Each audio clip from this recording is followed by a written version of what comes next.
We will go ahead and get started. Thank you. Welcome to the November Ask an Ombuds webinar, my name is Rose Spidell. I'm one of the Education Ombuds, and today we have Carrie Basas, our director. I'm going to go ahead and share our slides and we'll get started, but before, I just want to let you know we're recording today so that we can share it again later with other folks. Again, I invite you to share questions and follow-up thoughts with the chat feature. We'll keep an eye on that and try to respond as we go along. I'm going to see if we can get the PowerPoint up there, hoping that you can see that. Again, welcome to our webinar. You know by now who we are. We're the OEO, part of the Governor's Office, and we'll dive right in with questions. So we're going to cover 5 questions today, and I won't read them all aloud here, and we'll take your questions as well. So as Rose said, let them pop up as you have them. We're going to talk first about districts' equity teams and what should be included in the definition of equity. And then we're going to talk about how districts apply eligibility categories of the special education roles. And then we're going to talk about what does twice exceptional mean when someone refers to a student in that way. Next, we'll talk about what can students do to end bullying and harassment, and how many bullying and harassment complaints does OEO receive annually. And then last, we'll talk about some strategies to address shortages in speech language pathologists, speech therapists in our schools. And then a related question was, are online services effective? And just to flag for you, November is Native American Heritage Month.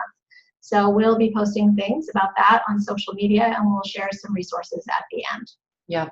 So Carrie, can you get us going with some thoughts around this question that we received, which is, as school districts are pulling together teams, some school districts are convening teams of educators, families, community stakeholders focused around equity. And a question is, are those teams, or should those teams focus specifically, exclusively on race? Should they be more broad, include additional equity issues that might come up? One that we hear about quite often and have started a conversation around inclusion is for disability, so students with disabilities. What are some thoughts on the defining the scope of district equity teams? Well, education leaders in our state have talked about, and the governor being, that educational equity and opportunity gaps are the issues of our times. And it's true in our school system. Now, each school and district can look at what they mean by equity. And I think what's really helpful here is we can't define that for them, but they should work on creating a clear definition of what they mean by the equity team. They can even do an analysis internally to say, we're working on racial equity or structural racism. Here are gaps in our knowledge. Maybe it's about disability, where we want to pull in folks from special ed. Maybe it's about gender identity, and we'll have a related work group to that. But being really clear and consistent as to the definition, because so often we just gloss over words like inclusion and equity, and we don't know what we're working on, what our specific focus is. Now, districts see different data trends. So I know that we'd recommend looking at input from the community, families, community-based organizations, other stakeholders, looking at available local data within the district and school and helping identify a strategy and an approach. And then looking at a lot of data that's available through OSPI and other sources. And I know that you have some of that keyed up here. Yeah, and we can, maybe one of the things we can do right now while folks are here, we've had conversations with a lot of folks who want to start looking at what does the data show for individual schools and districts. And you mentioned district data, and I think that's key because each district's going to be able to drill down even more. But here I'm hopefully sharing where you can find the district level data and state level data online, easily accessible to anybody who has access to the internet right now. This is a page from OSPI's website on their performance indicators, so data and analytics. And you can look at all of these different ones.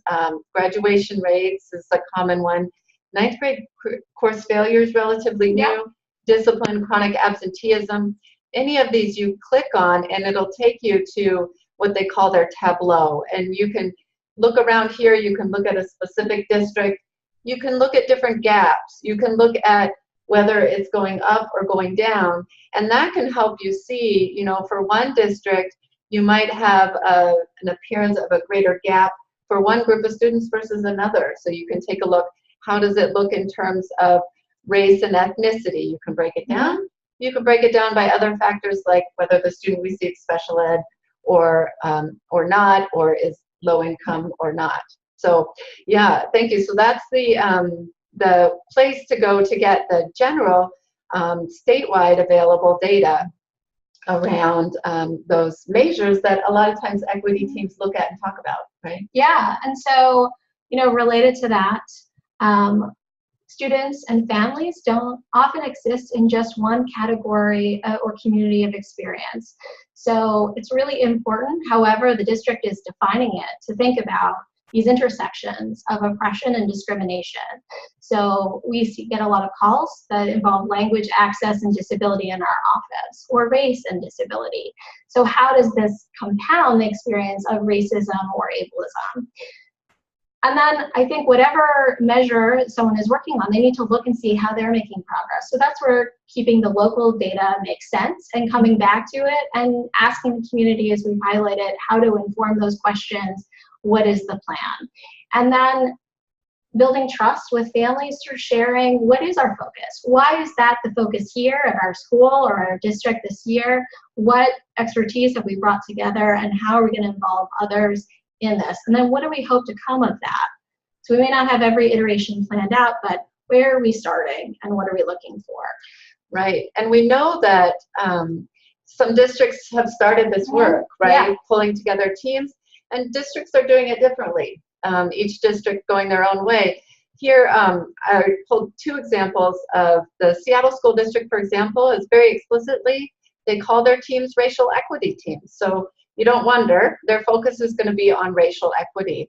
No doubt they'll still hopefully be considering, like you said, those intersections and ways different factors can compound that. North Shore, I saw, has an equity and diversity committee. It looks like it's more broadly defined. So those are two different examples. Carrie, you shared the information about one of these, the Start With Us report that's recently come out. What can you tell us what that report is about? Well, you can thanks for putting me on the spot. You can take a look at that, and you can look at the experiences of how Black youth, particularly young Black men, are affected in South King County and South Seattle. And so the Roadmap Project has been looking at that in conjunction with UW and looking at what that means for attendance and discipline and other issues. Mm-hmm. And I think, you know, in addition to that report, which I think is a great one to look at, I've added here one that Edmonds has posted on their equity page. They call it Racing to Equity. Yeah. And it's a report summarizing a racial equity environmental assessment that the district had done. And I think one of the key things that's exciting about both of those, and I'm sure there are other examples, they really go directly and try to pull out the voices of those who are sometimes most significantly and directly impacted by policies and practices and sort of the institutional biases that we still unfortunately live with. So if you are in a district that's not yet started these teams, but you're curious to start a conversation, or if your district is in the midst of this, I think so often it's helpful to see what others have tried. You know, some of those reports like Racing to Equity talks about why start with race and recognizing, you know, racism has defined our country since the beginning, since the first colonists came and claimed land and then brought slaves over from Africa. And, you know, people might think we're talking about a deep history, but, you know, educational historians can talk about how our public education system has long been a part of our overall society and is infused, unfortunately, with some of those same biases around race and the effects of legal racism that we had for too long. So a tough set of issues, but exciting in terms of opportunities when school teams really dig in, really have those difficult conversations. Yeah, absolutely. So if we're ready for Yes. The next one, I'm going to make sure that we're not losing sight of our chat box. Right. If folks are listening and you have some thoughts, if you have some follow-up questions or some additional thoughts to share, please use chat. Don't be afraid to interrupt us. We'll try to still be streamlined. But here we go with our next set of questions. Okay, so the question I have for you, Rose, is school districts are charged with identifying and evaluating students with disabilities who may need special ed. So before a child can receive services through an IEP, the child must be evaluated and found to meet criteria for one of the eligibility categories. What does that mean? So when or how are these evaluation teams required to find that the child has delays? And how does that relate to things like standard deviations from the norm? Great. So we did get two pretty specific questions about eligibility categories that are fairly different, but I was going to take the opportunity to do a very quick review of the process. And indeed, to be eligible for special ed services or an IEP, you have to meet the definition of at least one of those categories, have the adverse impact, and need specially designed instruction. So what are those categories? They're in our state administrative code in the WHACs. I've included the link here. And I think if you're having questions about eligibility categories, it's a good idea to go and read those definitions.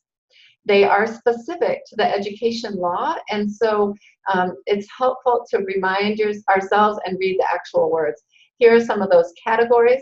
So the first question was, does a team have to find 2 standard deviations from the norm in more than one category in order to find a student eligible? Well, as I tried to find information for answering that question, I looked back to those definitions, and there is only one of those 13 eligibility categories that refers specifically to looking for what we call standard deviations, and that means the degree to which a student assessed is apart from, quote, the norm. And that is in the eligibility category of developmental delay. This is actually a category that's different from the others in the sense that it can only be used for a student who's between the ages of 3 and 8. After that, a team needs to look, assess, and see whether the student has a disability that meets one of the other categories. And the rules there actually in the definition section are very clear, because part of the question was, is this district by district or is it a statewide rule? Indeed, it's a rule statewide that if a school district uses the category of developmentally delayed for those younger kids, ages 3 through 8, the district must conform. They must meet and fit within these specific definitions for both the age range, 3 to 8, and the other parts. So what it says to us is 2 standard deviations below in one or more of the areas, so physical, cognitive, communication, social or emotional, or adaptive, or 1.5 standard deviations in 2 or more. So it's really specific. And again, this is the only eligibility category that looks for standard deviations. A similar but distinct term comes up in one of the other categories, which is specific learning disabilities, and that is looking for severe discrepancy. And that's one of the ways that a team can look to see if a student is eligible under that. The other is response to intervention. That would lead us down into another potential question that we didn't get today. So for today, the summary is the standard deviation piece comes up for developmental delay. It is defined by the state. But one of the things to know is that sometimes a student who might fit this definition might also fit one of the other eligibility categories, a communication disorder or something else. And so a team could decide eligibility in that other category. So I hope that helps answer. If you have follow-up questions for the person who asked that, you can check in with us, but also OSPI is a good source for information about these different categories and how those eligibility decisions are made. Okay. So the second half of our question, or actually a separate question, but related also to these eligibility categories, came up in the realm of emotional behavior disabilities. People tend to shortcut that these days in terms of an acronym as EBD. So you might hear about EBD classes or EBD programs. That refers to emotional behavior disability. That is one of those categories we saw on the list. So the question was, if some teams seem reluctant to identify a child in this category, and if it's possible, they might look for any other category that would fit that child. So why would they do that if that seems to be what's happening? The first thing that I talk about when I talk about eligibility categories with families and others is, well, you know, guidance from the U.S. Department of Education and other sources tells us that eligibility category really is just about eligibility. Once a child is eligible, under whatever category, that eligibility category is not what determines the individual services or the placement. It is actually the student's unique needs and strengths that drive that. So in other words, whether you are identified as having an other health impairment or you're identified as having emotional or behavior disability, that choice between the eligibility categories should not be the thing that makes the difference in whether you're going to be placed in a specialized setting or not, or whether you're going to get certain areas of specially designed instruction or not. That is up to their needs. Yeah, so what you're saying is that if a student is eligible under EBD, that doesn't preclude them from getting things like physical therapy or occupational therapy that we might associate with someone who qualifies under an orthopedic impairment or another health category. So we're looking again at, this is the entryway for the student into the services, but the services should reflect the multitude or the focus of needs that the student has. Right. So that's the general rule. Still, we know that there is guidance that says, look, you want to choose the eligibility category that kind of best describes the most significant needs for the child. And in fact, one of those categories to choose from is multiple disabilities if choosing one or another just doesn't give you a complete picture. We also know that that eligibility category sometimes is right there on the paperwork. And so it's a quick reference and sometimes can give someone the sense, oh, this is how I best understand this student. Well, we know that when you're actually working with students, the details really matter. But we also know that whatever the rules say, sometimes I think they're developed some practices or unwritten policies or just a general, and I would call it misunderstanding, that if you give a student a particular eligibility category, that almost necessarily means that they will or they won't be in a particular placement, or they will or won't get particular services. Now, to be sure, those services will depend on information being included in the evaluation, but being included in the evaluation is different than eligibility category. The other thing, and I think it's particular to this category of EBD, or emotional and behavior disorder, is that this is a category that's gotten attention around questions of equity, honestly. So people are looking at anecdotal senses and also data at what the data shows in terms of whether certain kids of different racial or ethnic backgrounds are more likely to be identified as emotional behavior disorder. Also, then, once you've identified the category, are children who get the EBD identification more likely to be in more restrictive placements, less time in general ed settings? What are their overall outcomes? And so I think there are questions starting to be asked about that. There are worries, I think we've heard definitely from families, and especially families of young Black boys, about this fear of a label being put on their child as a behavior problem. Yeah. And I think there's also a fear that if we identify the behavior problem as the primary or most significant issue, sometimes that really masks underlying issues that might be at the source of a behavior challenge. For example, if you label it as a behavior problem, but indeed there is a very severe specific learning disability, then will you get to the point where you're addressing that learning disability effectively enough to help move forward on the behavior. So it's a complicated piece. It's definitely something I encourage folks to have those difficult conversations, to take a look at data. So for this kind of data, you'd be looking at special education child find reporting data and data within a district. To think about what does it mean, both according to the rules and then in actual practice, what has it meant for kids when these different eligibility categories are decided.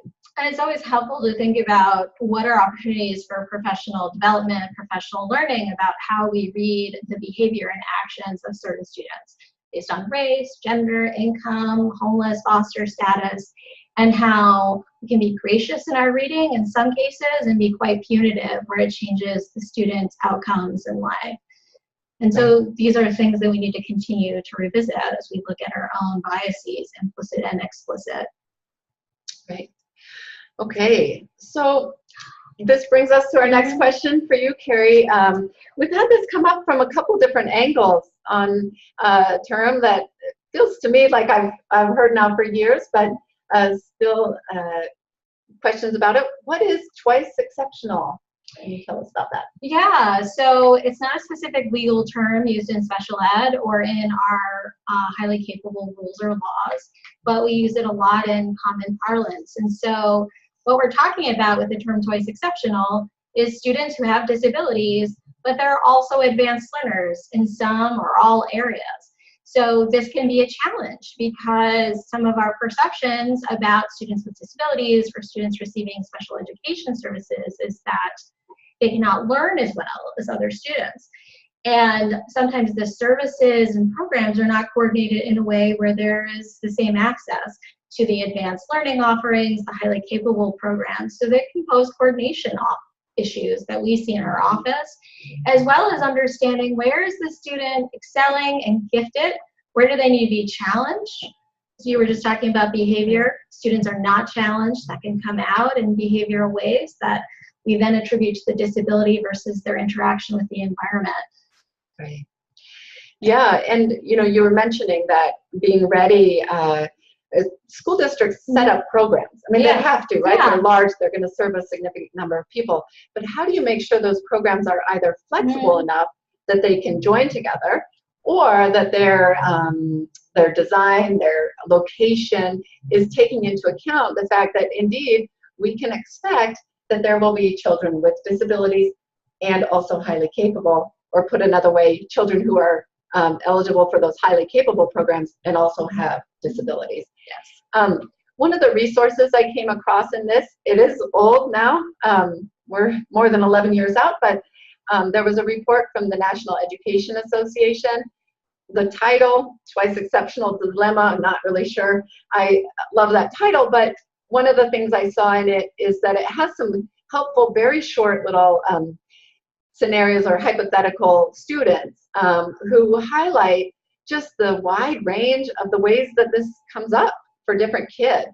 You might have a student who has both specific learning disabilities or ADHD and advanced abilities in an academic area. So, or you could have a person who's got high cognitive abilities and a physical disability.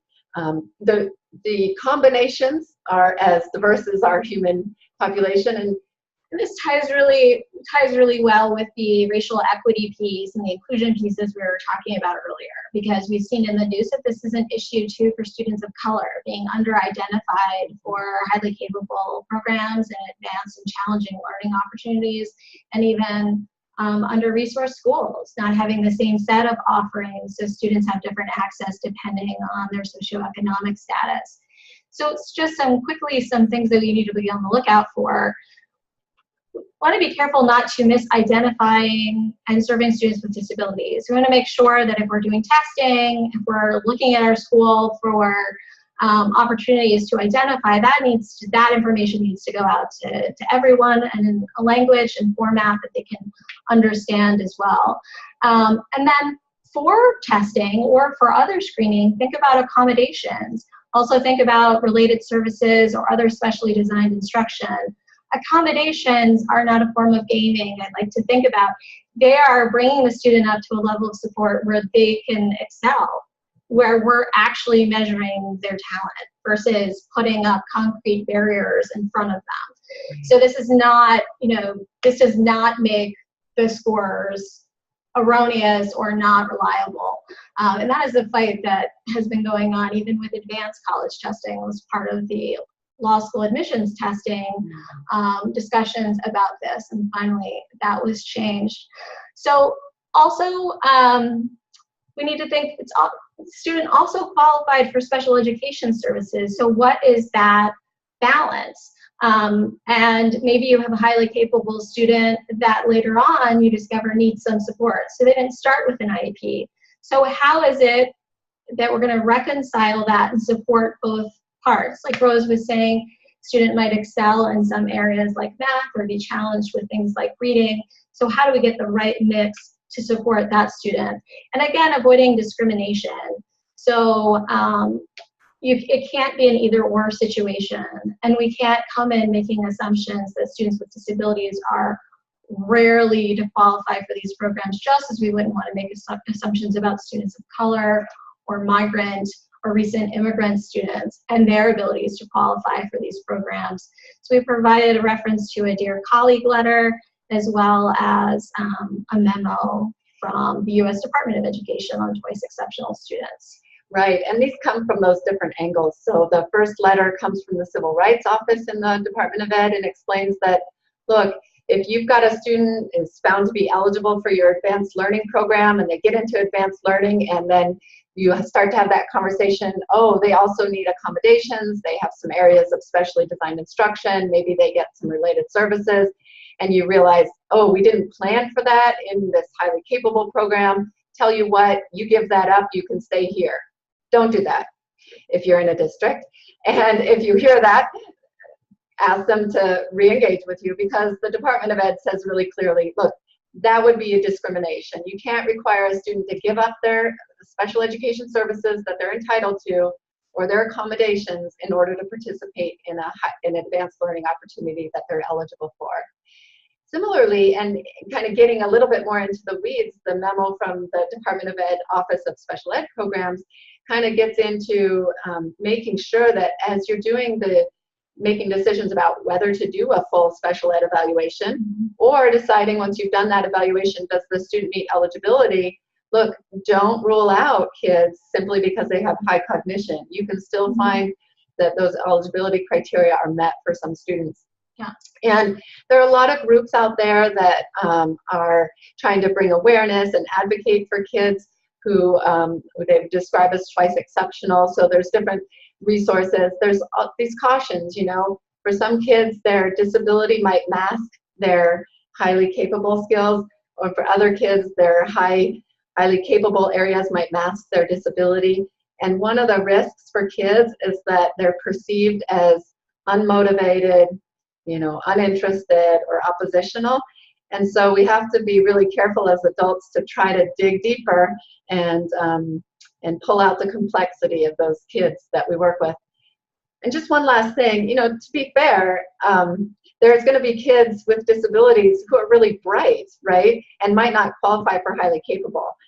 Just as kids in general, not every bright kid or really fast reader is going to qualify for a district's highly capable program. But all kids should have the same opportunity to get access to that, and that requires proactive outreach to all families. All right. So, harassment, intimidation, and bullying, what we call HIB. What can students do about this, Rose? So what can they do if it's happening to them? And then ideas for what can they do if they're seeing it? They're a bystander and a witness to that. How do they make a change? Yeah, so this is an issue where I think there's maybe not a single right answer, but some general things, which are that we really want to be in the habit of encouraging kids to speak up, recognizing that not all kids are going to be able to do that, either in the moment or on their own even afterwards. And we really want to encourage all kids to speak up, and those kids who can, we need to foster that behavior of speaking up by really listening when they do, acknowledging and appreciating that they've done that, even if, you know, an investigation goes forward and they decide that wasn't what we consider bullying or harassment. I think we have to hopefully take those reports and really respect the fact that the student has come forward with that and talk about what to do next. I am trying to check chat, and here's one area where I would just encourage folks to really chime in that are joining us as participants. Use your chat feature. If you have some specific recommendations, share them out, because I think this is part of the question here was how well are districts doing at responding to this, and I think it continues to be a real area of challenge. I think in general, if we're talking to students, I'd say in the moment, if you can, let the person know, and this is not wanted. I don't appreciate this. If it's not safe, do what you can to get yourself out of it. And then talk with an adult. Try to find someone at school. It might be your teacher, a counselor, the principal, and also share at home, because hopefully by raising that to the attention of adults, we can get that attention back and figure out what's been going on. What can the adults at school do to help support a student claiming their own safety in these situations? We saw an incident recently where a student appeared to have been targeted because of religion or race, or perceived religion or race. And, you know, for that individual student who's targeted, that's a hugely significant and difficult moment, right? It's also something that's of concern for all the students around and for the general culture of a school there. And so bringing this up to the adults, even if you feel like, you know what, I can handle it, I don't want to draw attention, I don't want to be the one who tells, you know, hopefully the school will be thinking about ways to make sure that students are not getting retaliation coming at them after they report it. But it's also about trying to support this community of a school. And so if you're a student who watches this happen, you know, if you have that confidence to step in and say this isn't okay, but don't be afraid to be the one that goes to the teacher and says, you know, I saw this happen.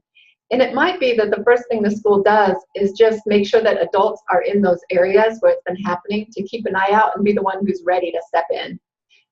I want to encourage two other things. One is call it out if you feel like someone is doing this because of your race, because you're gay, or because you're transgendered, or because you talk differently or walk differently due to a disability.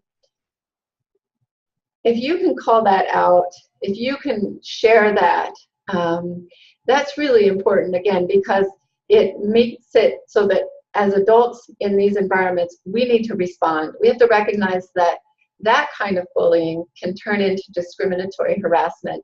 And again, it can have a significant impact on the kids directly involved and also on a school climate.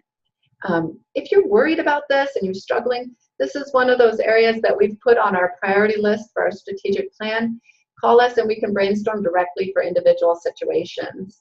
And also every school district, and thank you, we have a reminder in our chat feature here, every school district has what we call HIB compliance officer. They're someone that's typically in the district administration. You can Google OSPI and look for HIB compliance officer list, and it'll give you name and phone number. You should be able to call the school district and ask.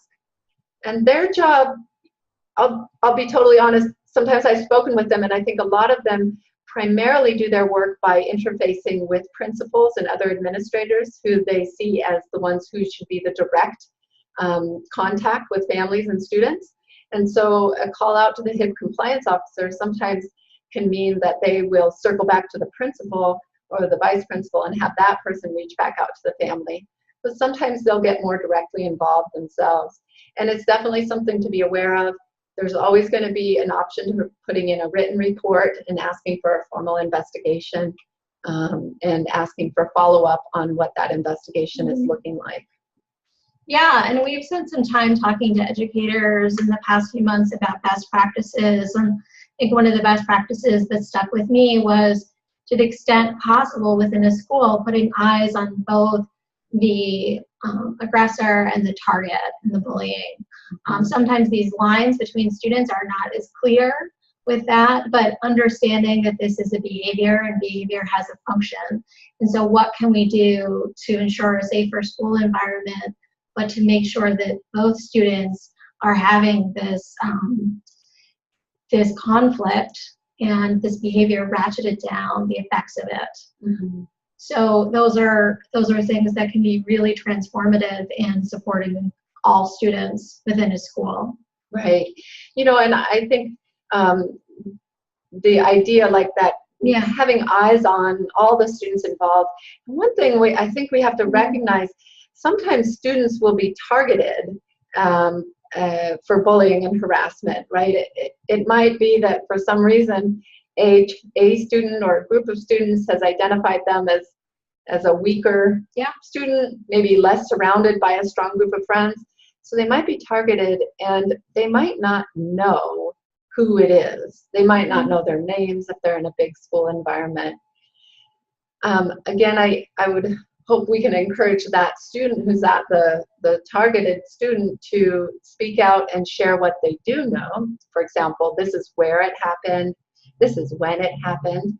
And then one of the things that can happen in the conversation with the school administrators is to say, is there someone, a teacher, a counselor, a principal, who can go spend time in those places? You know, I think if you talk to any school building administrator, they'd probably be able to tell you what places are where it's most likely that this kind of behavior would take place if it's going to happen. And it tends to be those places that are out of the view of adults, right? So hallways that are getting busy, bathrooms, buses, honestly, because the bus driver is so focused on driving safely, recess areas. Online, for sure. So, you know, I hope the strongest message for students is to share it with an adult, and then to try to be ready to explain how it is impacting you. I think that helps the adults around plan and try to figure out a solution. Right. All right. So here we have a little bit of information about how many calls we got as an office. And you'll see in the description, this is from our annual report, which is also available on our website. We did have an increase in calls related to harassment and bullying over the last 2 years. And last year, about 14% of the total number of calls we got involved concerns about harassment and bullying. So in those situations, you know, a lot of times what we'll do is we'll talk with the family about strategies for reopening that conversation with the school if they felt like it didn't go well, just giving it another shot. Also, helping them find their district's harassment and bullying compliance officer, identify the written report form for submitting information about an incident, and steps for following up. Great. All right. The shortage of speech-language pathologists. We're both laughing because we're not experts on this area. And indeed, what we know is that there is a shortage. There's also a shortage of teachers. As you know, if you've been anywhere near a K-12 school recently, special ed teachers, paras, for EBD classrooms in particular. So there are many gaps here.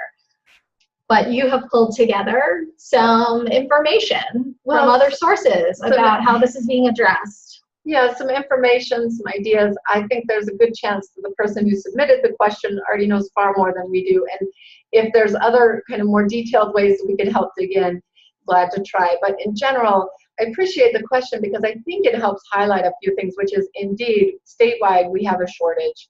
And we've seen that OSPI and our legislators, the governor, they're really working on different strategies to try to address teacher shortages. So we've got some really exciting programs like Grow Your Own Teachers, trying to encourage more and more bilingual teachers, more and more people who have served as paraeducators or IAs go into the field, become special ed teachers. You know, maybe some of those will become speech language pathologists. Indeed, I just started by confirming, yes, our state recognizes that there is a shortage in the number of people who are providing speech therapy in our schools. And so there's looks like some tuition fees and waivers and opportunities like that. The other part of the question was, about online services, and that I understood or interpreted to mean services that might be done by video conference, somewhat like we're doing, only they would, I'm sure, open up the other direction so that the person could speak with them. But essentially, what's called in the medical field telemedicine, just doing this exchange via computer rather than in person. It's more than a phone because you get the visual image, but it's not the face-to-face in person. And so on this, really, you know, the question about is that as effective, I certainly don't have direct experience or knowledge, but I did see that the National Association of the American Speech, Language, and Hearing Professionals, they have looked at this, and I didn't have a chance to read all the way through it, but they have some information about telepractice, which is what they call it, and some, it looked like some information that looks at ethics around telepractice and other considerations if that's going to be used. And I will say that, you know, especially in a state where we have some very rural, geographically isolated schools, and we know that each one of those schools, if they have a student who needs speech therapy, needs to figure out how to meet it, that we may find that this telepractice becomes a part of practice. So I would say one thing too with this, for each individual student, checking in to make sure that you're still seeing progress. If not, is there something about the way we're doing that's influencing it? Is it something else? So what a great question. I'm afraid we may not have new information for the person who asked it, but I think it helps draw all of our attention to just the work that's being done on trying to fill positions, and then thinking about different ways that districts are trying to meet needs, and always being ready to say, maybe we can try this, but let's make sure that we're tracking whether it's working, how it's working, what else we need to change. And I think we've gone through all of our prepared questions. We have, and like we mentioned, it's Native American Heritage Month. So Rose has flagged some events that are coming up, some of them pretty soon. And so that looks pretty exciting. There's some in my neighborhood.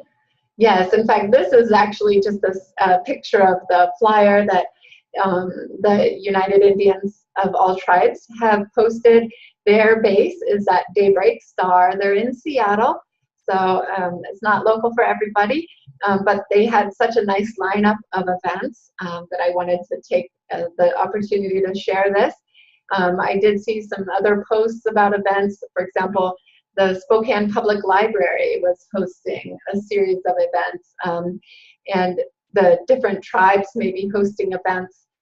Some school districts with their Indian Ed programs or Native American programs might be hosting events. It's just a great opportunity to go do some fun connection with different parts of our community. There's an art mart here. There's a film festival, so things to choose from, and I'm sure also other things around the state. And in case you're wondering which tribes are maybe closer to you if you're not a Seattleite, we've added here a copy of a map that you can find at a website, washingtontribes.org, which also has a lot more information about the different 29 federally recognized tribes that are in Washington state and the contributions that they make to our state communities and economy. But this map is a great quick visual to show you where all these different tribes are. And you can see quite a few here along the Puget Sound, up and down along the coastline, over in eastern Washington, also down in southwestern Washington. And over here in eastern Washington, you'll see Colville, Spokane, and Kalispell. There's Yakima in the center. I grew up over here in the town of Colville that's on the map as a city. And, you know, one of the things that's really interesting, and this might be a time if you know, have been thinking about wanting to learn more about the area that you're from or that we're all living in now. The town that I grew up in is not currently part of the Colville Tribes Reservation, but it was when the reservation was first created. And another map that I really encourage folks to check out is one that showed the original territories of the different tribes in this area, because, you know, indeed they covered all of this land that you see represented on the map of Washington, and you can see how they merged together. So another fun thing to look at during Native American Heritage Month is you can find with different tribes a lot of information about work they're doing to revitalize tribal languages. So one I can think of right now is if you visit the Puyallup website, they have a great language department. The Colville, Confederated Tribes of the Colville Reservation, on their website, they have information about the 3 different languages that are spoken among the different tribes that make up their confederation. And Spokane as well. Spokane is a place where some folks have started a school that is Salish immersion, one of the Spokane languages. So this is just a taste, and if you visit OSPI's Office of Native Education page, you'll find a link to a whole curriculum on tribal sovereignty called Since Time Immemorial, with all kinds of resources. Like I said, the map that shows the original territories and more. So a fun opportunity to take a moment, maybe if you have time during the vacation week, and think about the different tribes that shape the land where we are. So we have a very unusual event happening right at this moment. We might actually have lunch today. That's pretty exciting. We have more time than but we can take questions. Than words that we prepared. Well, that's good. I think we're just going faster and faster. You do have a couple more slides there. I think we just have okay. Questions. Questions. This is the time for your questions. Well, we're here with you. Thoughts. All right. So hey there. What's your question for us today? I didn't even know that was going to happen. Okay. So my question falls along the line of my battery's running low. The dean at my school is in charge of discipline, and the way she records discipline has a lot of judgmental wording and doesn't ever speak about the antecedent to the behavior. And so then those things are going on my child's record and are part of decisions that have to do with my child. How do I work with them to understand that it's important to write down antecedents to the behavior that needed correcting? Great question. Thank you. So, you know, and if I can just ask, is your child one who has an IEP or just general ed services and discipline coming up there? He has an IEP. He has severe ADHD. And so, you know. So I asked that because for any student, I think this is a great question for us to engage with around for any student and disciplinary actions and the kind of records that get created around disciplinary actions, because indeed there are so many different ways that we could describe it, and depending on where you start with the whole sequence of events, it can appear on the stale written record either like this was a student who reacted out of nothing, or oh indeed this was a student whose behavior was inappropriate, but we also understand that there was a larger context around it. That's going to help inform us what's effective to address it and to help make sure it doesn't happen again. And so I think in general, strategies around this, hopefully I would say around partly just having a conversation with the person who's in charge of that. But, you know, people in those roles, they've developed their style. They, you know, sometimes those records, they're just trying to get it done quickly. They need to put that into the system and move to the next thing on their challenge list for the day. And so sometimes those descriptions that get put into, quote, the system, which is sometimes computerized, are quite abbreviated. One option for all families is that parents have the right to view what is in their records. So an after the fact option is to take a look at that record. And there are ways, you know, there's a process to say, I think what's in that record is misleading or inaccurate. Now, one of the pieces of guidance from the office that does the student records, FERPA is the federal law that we know about that addresses student records. One of their pieces of guidance is that opportunity to ask for correction of the records for things that are misleading or inaccurate is not intended to be a separate opportunity to challenge discipline action. So if you want to look at that as an after-the-fact opportunity to look at the way discipline was recorded, it will be really helpful to focus on and be ready to explain what it is about the way it's recorded that seems misleading or inaccurate. And maybe the misleading part is that it leaves out information that's important to understand the circumstance. Before you get to that, you would, with disciplinary actions, have that opportunity to appeal the action. If it's a shorter term suspension or other disciplinary action, that process is going to be an informal conference.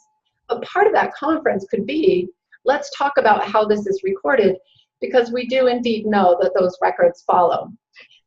And we would, I think for that, it would make sense if there's a behavior specialist available in the district, and you've tried to have the conversation before with school leadership and it's not working well, think about how can we bring in that expertise. I'd be curious to know if there's an FBA or a BIP in place for the student. And so these are all opportunities to kind of think about how do we look at behavior and what does it mean. And so not to just edit the tone of what is there, but ultimately we want to make sure that the student is having a more positive experience at school and fewer interruptions due to discipline. So to the extent that record can be helpful for that, right, then that's the conversation to have. Right, and so Carrie, you mentioned FBA and BIP, and the questioner may know what that is, but just for everybody, the FBA is a functional behavior assessment and a BIP is a behavior intervention plan. And one of the reasons I asked at the outset whether this would be a child with an IEP is because those are tools, and the IEP team is a resource that you could call upon to say, if behavior is something that happens regularly, if it's to the extent that it's interrupting or interfering with the student's own education or with the education of others, then every single student with an IEP, regardless of eligibility category, if we just circle back a few themes from today, for every student, one of the questions for every IEP team is, does this student's behavior interfere with their own learning or with the learning of others? If it does, what can we do as a team to outline some positive behavior interventions? Now, the best practice around that is to first understand the function of the behavior. And understanding the function of the behavior absolutely requires looking at that context, what you call the antecedents. So what's happening before it? Also, how does our response to it maybe unintentionally encourage and give the student what they need, avoidance of an uncomfortable situation or something like that. So yes, one of the things, if I can take advantage of your question, and thank you very much for sharing that, is that when we're looking at discipline for all students, one thing to keep on your mind is that our state is currently going through the process of revising discipline rules, and they are they're putting together training for educators and for others on how to really implement those rules with their intent. And their intent is to make this process of discipline be something that's more about learning and that keeps kids more in school and is less about, you did something wrong, here's your punishment and consequences. It's really encouraging all of the adults involved to take a pause and say, what's effective here, right? And how can we support a student towards the appropriate behavior that we're looking for in schools? All right. Thank you. Thank you for that question. We do have a few minutes left for any others.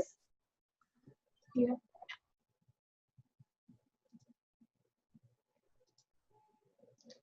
Any other questions there? Do we have some other chats? We don't see anything else yet on chat. Do we have anybody else with a question you want to submit?